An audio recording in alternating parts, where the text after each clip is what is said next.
At the heart of the Junior League of Dallas are the incredible women who lead, serve, and inspire. Inside is a monthly video series dedicated to celebrating the voices and experiences of our members. Join us as we take an inside look at the stories that shape our league. Love that you mentioned storytelling. That is like the core of like what I do in all aspects of my life. And I just think that stories are what connect us as humans. Okay, we're here with our next member spotlight. I got Myca Williamson, and we wanted to know, what was your inspiration for your exhibit, Crowning Glory, an Ode to Black Hair?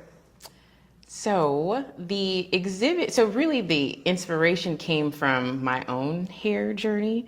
I always feel like when I go places, people always ask me about my hair, what I put in, all the things. And, you know, there's always been, I've always had people say, you should start a blog or start a YouTube channel or something. And I'm like, well, if I'm going to talk about my hair and my journey, I really want to talk about it in like a deep and a meaningful and purposeful way. And so that was kind of the inspiration behind the exhibit. I like that because hair is important. So what made you join the Junior League of Dallas and want to volunteer in the community? Yeah, so I went to SMU, and Dallas has been a big part of my career journey and even just personal development. And so Junior League just really seemed like a natural fit for me. There was also a lot of folks in my network who had been a part of the league for several years, and I saw the way that it kind of, you know, helped develop them and give them a sense of community. And being an entrepreneur, you know, I always need other folks in my tribe. And so that was a big part of why I joined. And so then my next question is, what drew you to your previous and current placements? Because I know that you've been on Holocaust. You're at Genesis now. Yes. And you did Holocaust, and those are very like a lot of the stuff we do can be heavy because you're making a big impact. But like when you think about those two placements. Yeah, very heavy for sure. So my provisional year, I was placed at the Holocaust Museum. And really, I think you were on my bus tour with me when we went that day. Taking the photos. Yeah. And so I just remembered the little like AI simulation of some of the Holocaust survivors. I talked about that for days after. I was like, this is so fascinating. And so that was a large part of why I chose that placement, just because I was just so fascinated by all the different pieces of the exhibit. And then with Genesis, I just also heard really great things about the placement. And again, just kind of being an entrepreneur, they have so many different ways to get your hours. And so I enjoyed the flexibility, and also the Genesis team is amazing. So they're just really great to work with too. And it helps that, you know, that work also has some deep and meaningful impact too.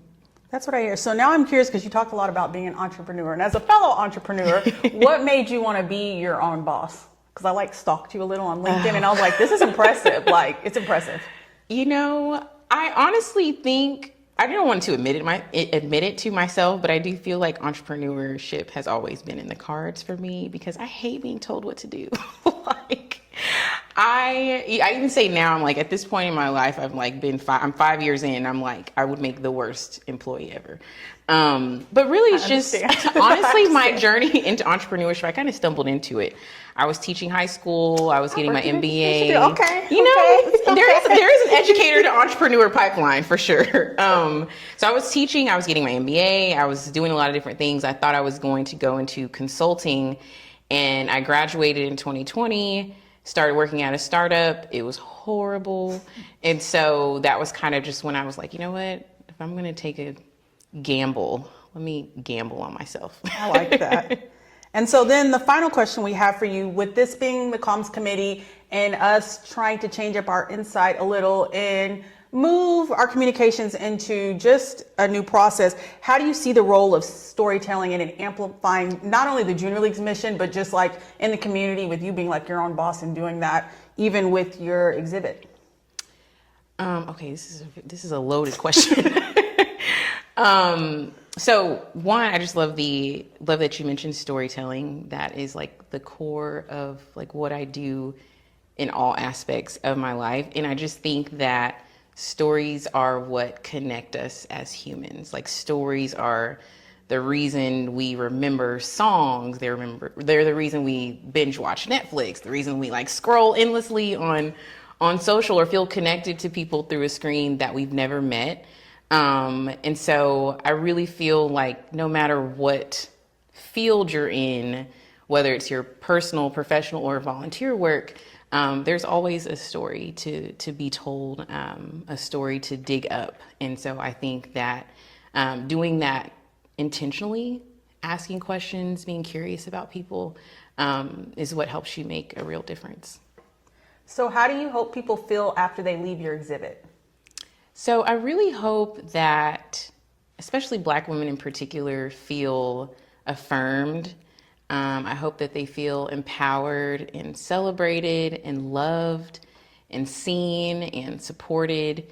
And I just hope that they feel moved to empower other women and, take the spirit of the exhibit with them and pour that into other women. Because it's been really great, like getting so many different reactions and feedback and responses. And so much of it is women that like see themselves in the exhibit. And so I really hope that, outside of the exhibition, that people can still take the spirit of the exhibit with them. And it is still live, even after it's over. It is still live at mycaraquel.com/crowningglory. Thanks for tuning in into the Junior League of Dallas Insight, featuring the stories that shape our league. Stay tuned as new episodes will be dropping monthly. See you soon.